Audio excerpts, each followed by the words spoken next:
Hi, this is Christian de la Huerta with Soulful Power, and today we're going to talk a little bit about the Calling All Heroes retreat.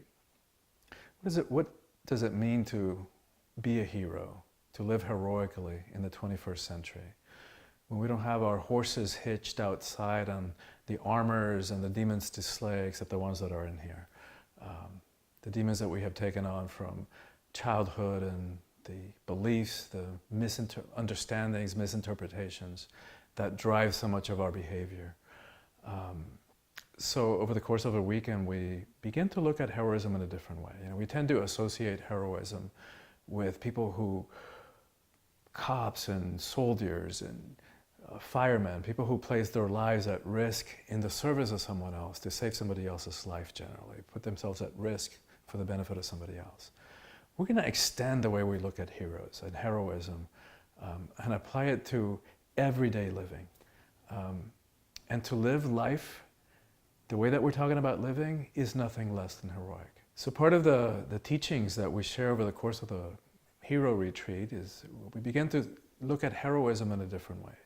We begin to apply the concept of living heroically to everyday living.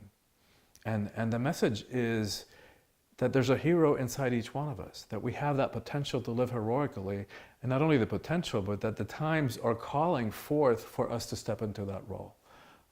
And that this is sort of a all hands on deck moment, that if we ever had the suspicion or an inkling that we had work to do in terms of healing, in terms of teaching, in terms of supporting humanity's evolution, that this is it.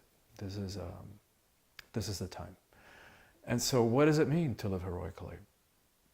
That means that we begin to understand ourselves in a different way. We begin to understand what the ego is, that aspect of our mind that is so defensive, is so protective. It's a shadow self. It's our personality. It's an illusion, a way that we think of ourselves, a unifying principle that gives us a sense of who we are. And it's very wounded, it's very reactive, and very limited in its perceptions. So the only way that the first step on the journey to freedom, the first step on the heroic journey, is to understand how that part of ourselves, and then to override its tendencies. So rather than react when somebody does something that hurts, that's hurtful, that stings us in some way, we take a deep breath. And we bring in the element of choice, like how do I want to be in response to this? Reacting, anybody can do. Choosing our behavior, stuff of heroes. Reeling in our projections, which is another of the content videos that we've shared. What is it that we do when we project what's in us and make it wrong and judge it in others? So pointing the finger of blame, shining that mirror of blame that the ego does and all its strategies. How you did this and you didn't do that, and you always do this and you always do that. Anybody can do that. To own personal responsibility for our choices and for our lives, to turn that mirror around, to reel in those projections. How do I do that? Nothing less than heroic. It takes a lot of work. Keeping the heart open. It's so easy to close the heart, to write somebody off when somebody says something that we interpret as hurtful or as betrayal. But if we think of the heart as the shutter of a camera, or the iris of the eye that opens or closes to allow more or less light in, or love in this case, we can't shut it selectively.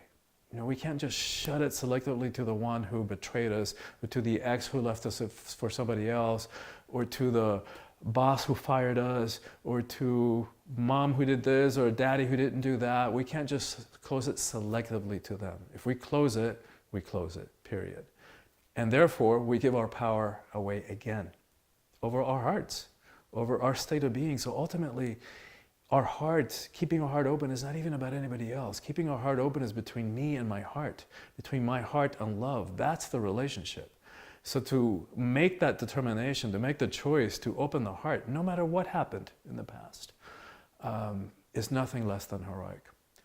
These are some of the ways that we explore what it means to be a hero these days. We look at it conceptually, we understand heroism from a different perspective, we understand how the mind works, how to break free from its prison, and then we use the practice of breathwork as a way to heal so many of the wounds from the past, to heal ourselves at so many different levels, to begin to clear some of the obstacles that we have allowed to hold us back in the past from having the type of relationships that we long for, or a life of meaning, a life of purpose, and to keep the things that have kept us from really shining our light in the world at this most desperately needed time.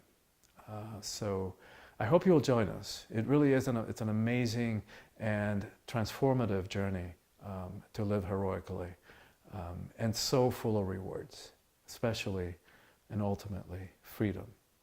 So thanks for your time. Thanks for listening to this message, and I hope to see you at one of the retreats soon. For more information, for schedule, please visit soulfulpower.com. And in the meantime,